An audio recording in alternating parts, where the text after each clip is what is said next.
look into the future, what do you see? I really need to know now, is there a place for me? If we're gonna survive, the dream must stay alive. Authorities are appealing for calm throughout the evacuation process.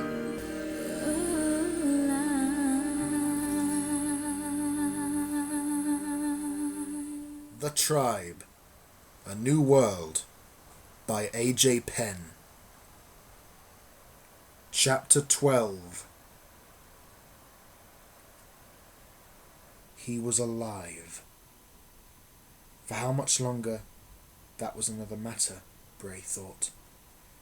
Feeling the agony in his infected leg, the pains all over his body, ravaged from the many barbed wire cuts when he climbed the barrier that had so challenged him.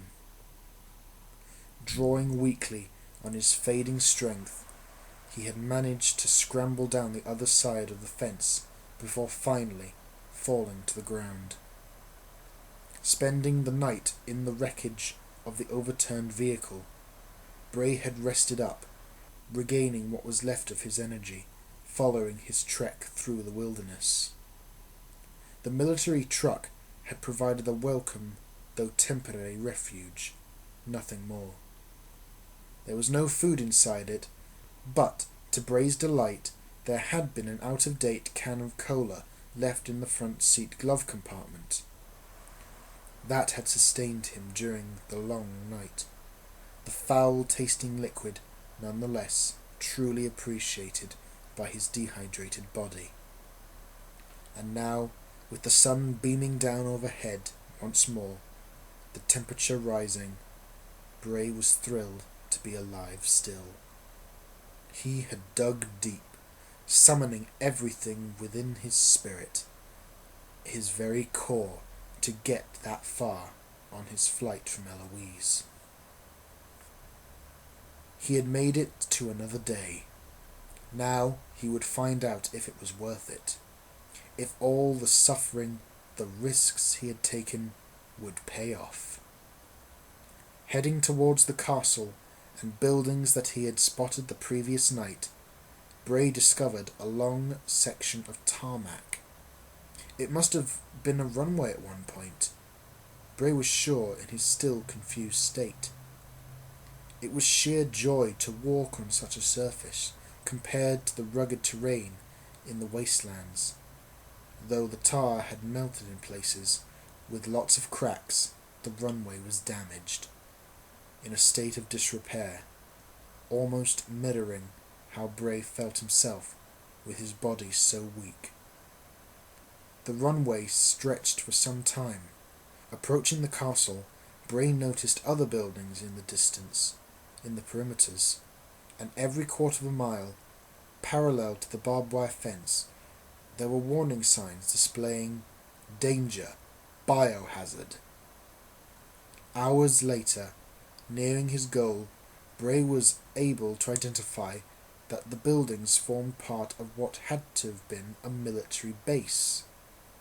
There were massive hangars with airplanes still inside.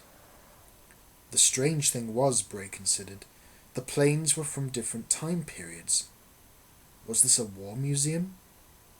He had his doubts. The majority of aircraft were modern-day fighters, their sleek, aerodynamic forms resting at peace, in contrast to the high speed they had been designed to attain. Was there anyone else there? Or just himself? And yes, once again, Bray wondered if he was inescapably trapped in a virtual reality program.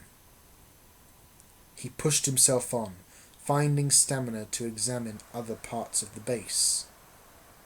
There were several outbuildings. Construction machines sat idly, like prehistoric monsters frozen in time. Fossils from a bygone era. Some hangars were incomplete, obviously still being built by whoever had worked on them before they had been abandoned, presumably left part finished in haste when the virus spread around the world. Bray noticed dozens of buildings which he was sure had once been barracks. Inside were empty beds, rusting lockers with doors open, cupboards bare. There was nothing of value for Bray to use, just the ghosts of the past, remnants of what had once been. Nature was now reclaiming the base. There had to be water somewhere, perhaps underground, Bray reasoned. Above the ground, young trees grew in random patches, bursting through concrete paths, their roots making the paving slabs uneven. Plants of all shapes and sizes dotted the dusty soil, wild vines extending up the walls, as if nature was itself reaching out.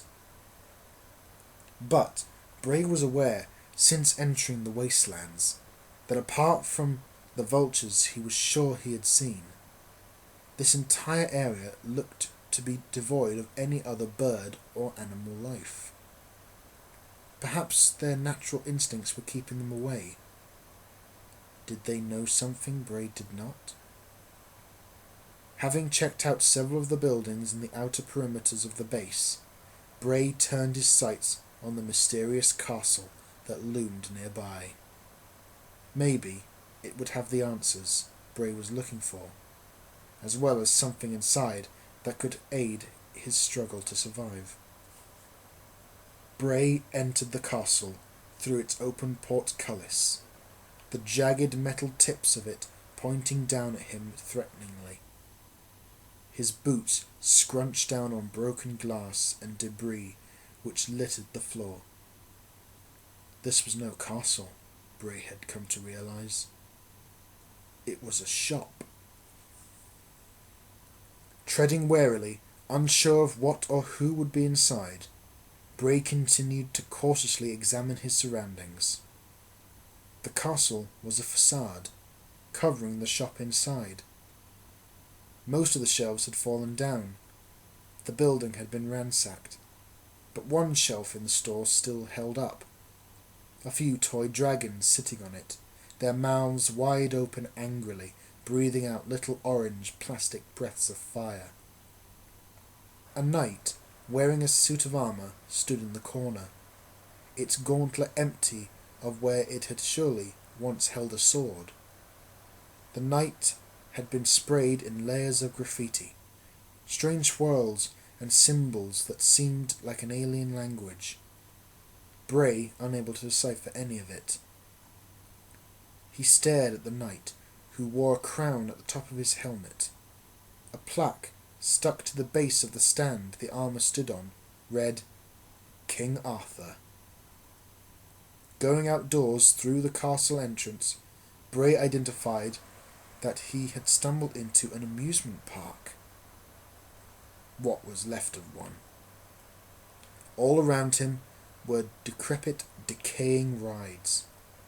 There was no sound, just that of his breathing and his feet as he walked around checking out his environment. To his left was an old merry-go-round with plastic horses that no longer carried any riders. The heads of the horses smashed, missing legs and hooves. On his right was what had once been a charming fairy tale themed restaurant, its windows broken, chairs and tables upturned, toppled over like a hurricane had tore through. And he couldn't help but notice all the buildings seemed to have been charred.